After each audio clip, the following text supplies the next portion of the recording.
And the Illinois state climatologist reports our winters are getting warmer. That throws off creatures across the state line. WIFR's Nathaniel Langley heads out with a local bird counter who worries what climate change means for his favorite animals.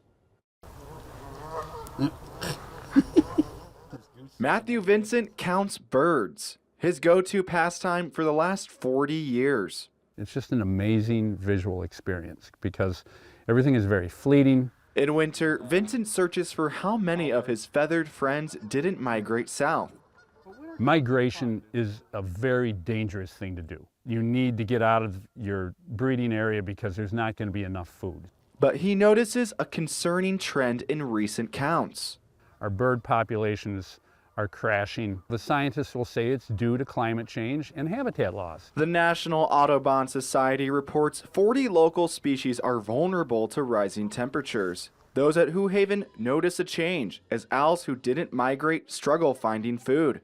I, the owl, start looking for easy, which would be roadkill. We get at least 20 owls from November to February that have been hit by cars. Climate change brings another surprise to bird watchers, who say they may see more birds stay in state-line trees rather than migrate for the winter. One of those birds is the eastern phoebe.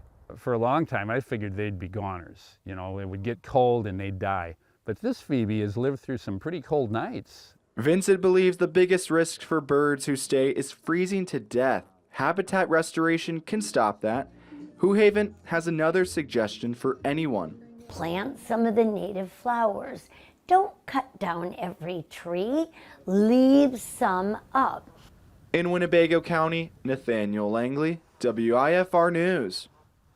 The Who Haven director also recommends heated bird baths. Leaving food out is another way of keeping vulnerable species safe.